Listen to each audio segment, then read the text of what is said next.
I know you wanted to thank a lot of people, and starting with your partner and the other people in the moment who really helped you survive. Because had they not been right, had they not acted quickly in the manner that they did, we might not be having this talk. Right. Yeah. You talk about Paula Roberson recognizing right away. Detective Roberson recognized right away that I needed help, that it was serious. We've been in a lot of incidents together, a lot of bad situations, and she knew this was bad.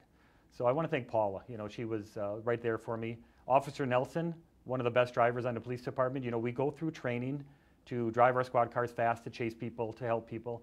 He's one of the best drivers on our department, and he really did save my life. He got me from 60th and Good Hope to the hospital in several minutes. You know, not your normal car ride, and that time saved my life.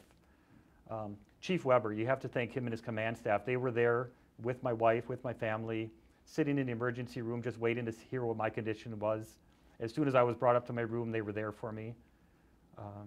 The men and women of the police department, not only the officers, but the clerks here and the dispatchers, everybody came together and supported my family. They were there if we needed meals being made or something done around the house. So it's the men and women of the police department, not just the officers, I have to thank. The officers were with me 24/7. They never left my side. And they even drove me home from the hospital in a squad car just to get me back into the feel of that squad car. Mm-hmm.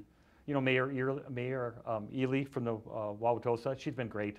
Her administrative staff at City Hall, been very, very supportive.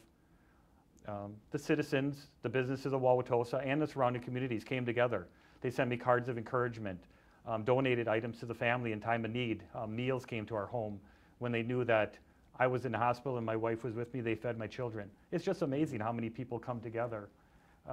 My family and friends who came to the house and gave me words of encouragement, got me up off the couch, walking around a little bit, completed those tasks at my house that I couldn't complete. You know, they were doing my yard work. They were getting the windows cleaned and the painting done because they knew I had these projects lined up all summer, and now I'm in the hospital for 12 days.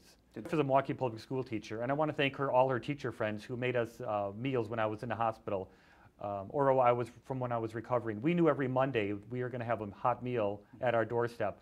What a relief. I knew I could make my doctor's appointments on Mondays because I knew there would be a meal there for us, and my wife wouldn't have to come home and cook for myself and the 3 kids. So, you know, just things like that. The friends bringing over meals, the teachers bringing over meals, the businesses donating gift cards. You can't put a price on how generous people are in time of need. Mm-hmm. You know, it really did help my family.